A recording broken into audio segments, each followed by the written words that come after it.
Samsung has released another flagship phone this year with some new features and some very powerful hardware, which Samsung believes will interest you into switching over to their phones. But with a steep price increase and a very similar design to the Samsung S8, is it really worth the upgrade?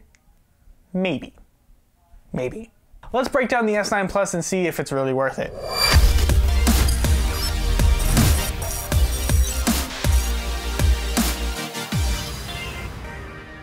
The Samsung S9 Plus is an incredibly powerful piece of technology with a very sleek and beautiful design. But if you were to look at the S9 Plus, you would say, what has changed? Not much has changed on the outside, and there's been a few internal changes, but overall it still relatively looks the same. It seems that Samsung was more focused on refining the S8 versus creating something completely new.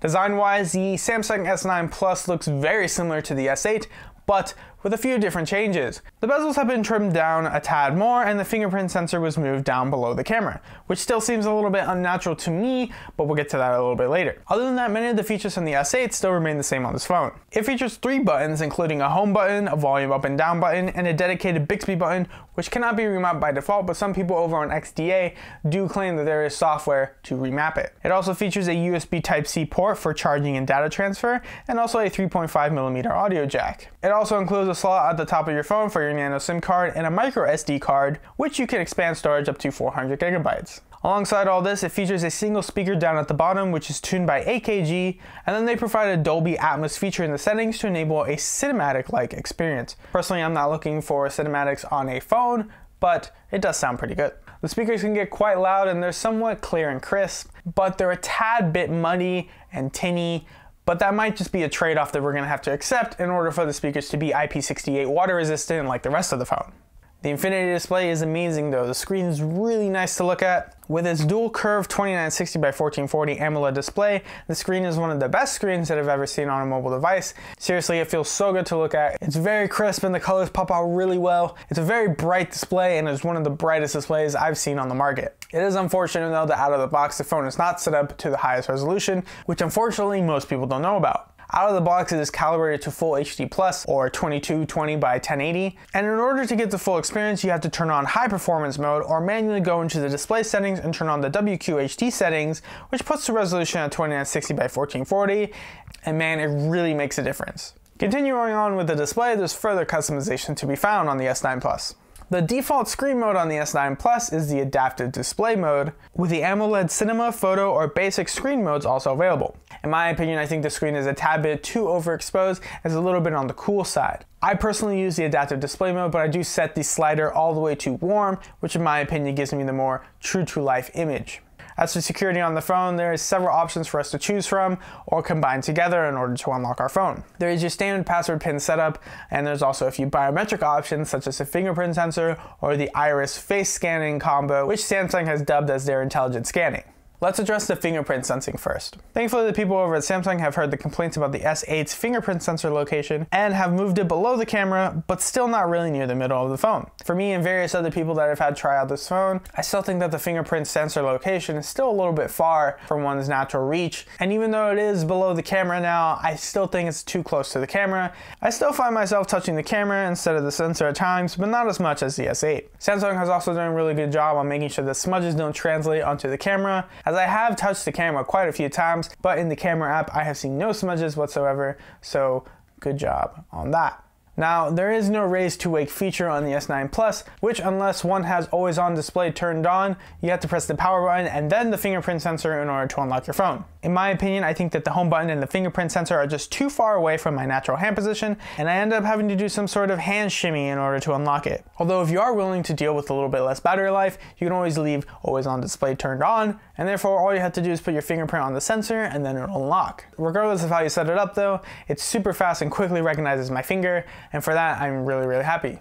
As for the intelligent scanning, I find it to be really fast and really accurate, but I'm not too sure about how secure it is. With the S8 and S8 Plus, hackers were able to unlock your phone just using a picture of you. And while I was not able to replicate that on my phone, I just don't know if the technology is there yet, and I don't really trust it just yet. The intelligent scan does work in most cases, and I don't have to hold my phone up at some weird angle anymore. And while Samsung advertises that it does work in low light situations, which it does, the performance is not that good in low light. Now, it does recognize your face if you're out during the night, or you're out in a dark place, most of the time it does recognize your face. But in my experiences, when I turn off all the lights in my office, sometimes it just doesn't recognize it. In fact, it has actually never recognized me in the morning when the lights are all off and it's still dark in my room. But again, mileage might vary. I just happen to sleep in a very dark room, but it is quite unfortunate because I do have an iPhone 10 that does detect my face in complete darkness. In my opinion, I just don't trust the security of the intelligence scanning just yet, so in my opinion, I would just stick to the fingerprint sensor.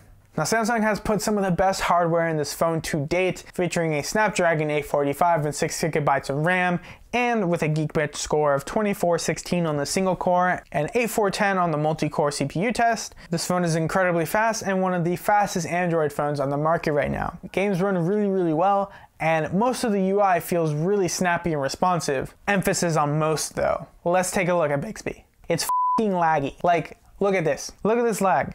I don't understand how software created by the company for the company's flagship phone does not perform well. I just don't get it. Now, not all of Bixby is laggy. The Bixby Home is really good. It's really fast and responsive.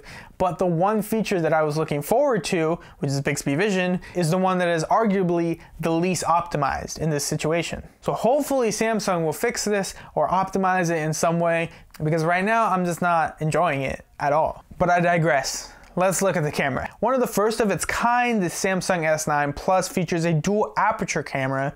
The 12 megapixel back camera goes from a range of f2.4 to f1.5, which the dual aperture camera allows the phone to switch between f2.4 during the daylight to f1.5, which allows more light into the sensor for those low light situation photos.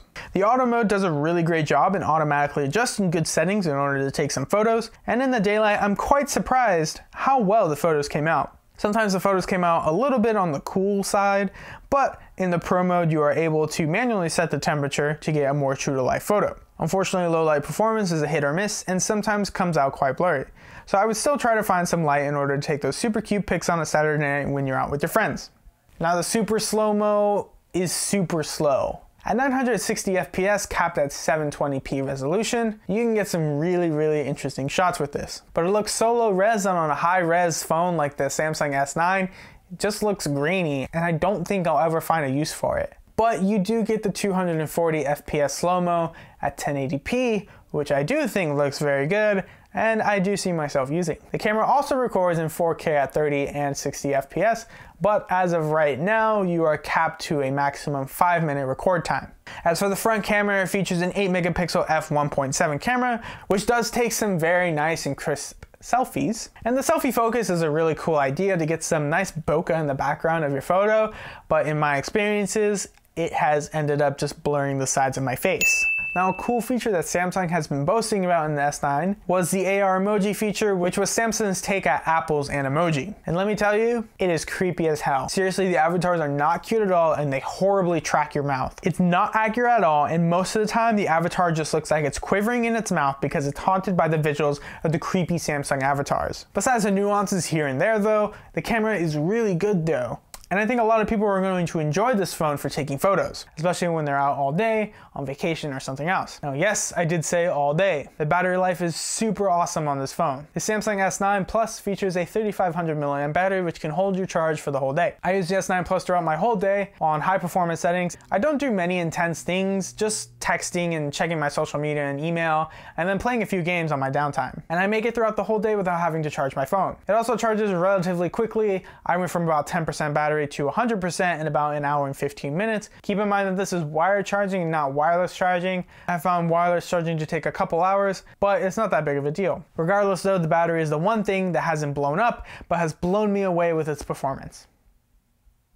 Seriously though, if you need a phone that'll last you all day, this phone has got you covered. So all in all, I think this phone is a very well-designed phone with quite a bit of power behind it to satisfy most Android users. It's got a great camera and a beautiful display, so if you're new to Android or if you're upgrading from an older phone, I can highly recommend this phone as an upgrade. But if you're coming from an S8, I don't know if I could recommend it. It is a steep price increase for a phone that isn't exactly game-breaking or game-changing. So is the S9 Plus worth the upgrade? I'll let you guys decide on that. Anyway guys, thank you so much for watching. Subscribe if you guys like this stuff and want to stay up to date with more stuff. We will be putting out a video soon comparing the Samsung S9 Plus to the iPhone 10. And if you guys like the video, please drop a like. All the links will be down below to where you can purchase this phone. And as always, I hope you guys have a fantastic day, and I'll see you next time.